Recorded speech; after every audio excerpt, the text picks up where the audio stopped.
নমস্কার বন্ধুরা, আদুরে কিচেনে সবাইকে স্বাগত। আজ আমি কয়েকটা কাঁচা আম নিয়ে এসেছি।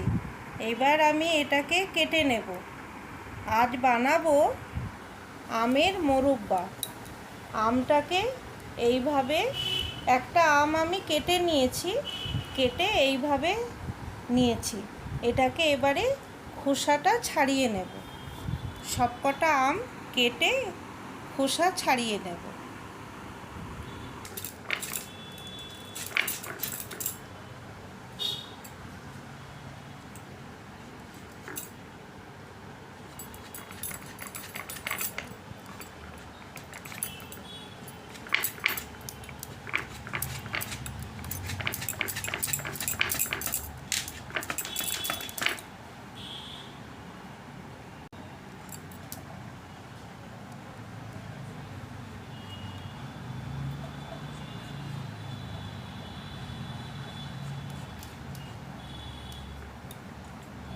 এইভাবে খোসাগুলো ছাড়িয়ে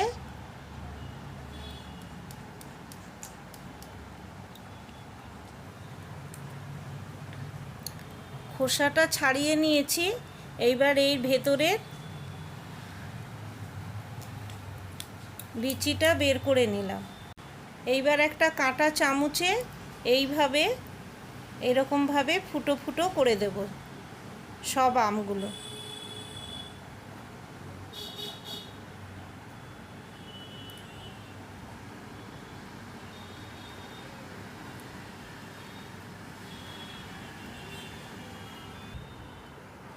একটা পাত্রে জল নিয়েছি, সেখানটায় সামান্য একটু ভিনিগার দিয়ে দিচ্ছি।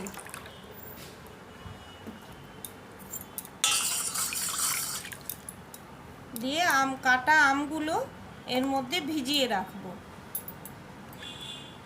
1 ঘন্টার জন্য আমগুলো ছাড়িয়ে এইভাবে ভিজিয়ে রেখে দেব।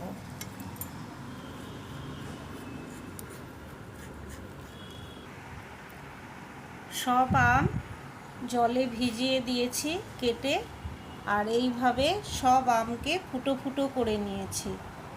এবার 1 ঘন্টা ভেজানো থাকবে এইভাবে। 1 ঘন্টা বাদে আমগুলো তুলে নিয়েছি। এবারে কড়া বসিয়েছি, কড়াতে জল দিয়ে দিচ্ছি।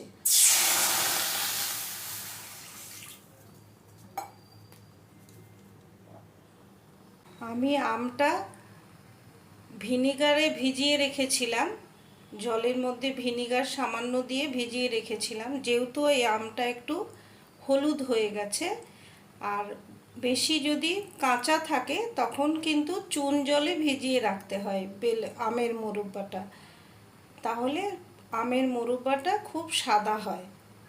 যেহেতু এটা হলুদ হয়ে আছে, ওই জন্য আমি ভিনিগারে ভিজিয়ে রেখেছিলাম। জলটা ফুটে গেছে, আর 2টো এলাচ থেতো করে রেখেছিলাম সেটা দিয়ে দিচ্ছি। জলে চিনি দিয়ে দিলাম।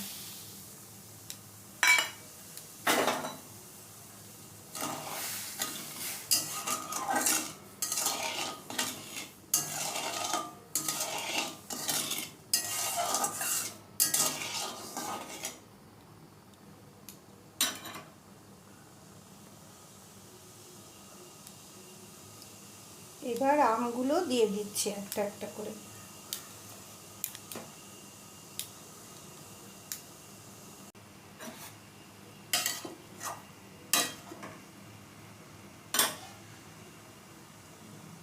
সব আমগুলো দিয়ে দিয়েছি।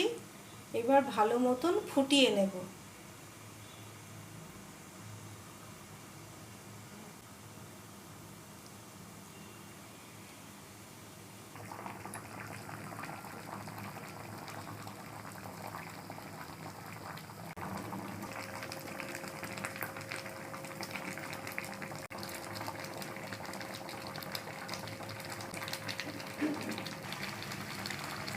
ভালো মতন ফুটে গেছে, আমগুলো ভালো মতন নরমও হয়ে গেছে। এইবার একটা পাত্রে ঢেলে নেব, আর একটু রসটা শুকিয়ে গেলে একটা পাত্রে ঢেলে নেব।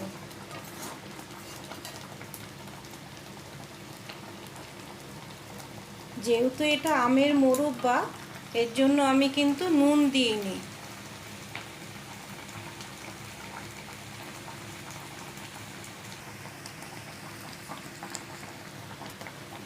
হয়ে গেছে আমের মোরব্বা। এবার একটু ঠান্ডা করতে দেব, তারপর একটা পাত্রে পরিবেশন করে নেব।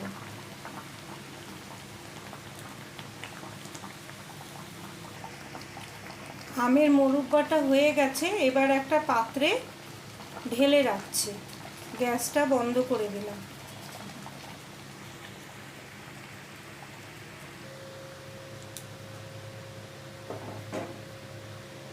আজকের ভিডিওটা আপনাদের কেমন লাগলো অবশ্যই কমেন্ট করে জানাবেন। ভালো লেগে থাকলে লাইক, শেয়ার ও সাবস্ক্রাইব করে পাশে থাকবেন। ধন্যবাদ।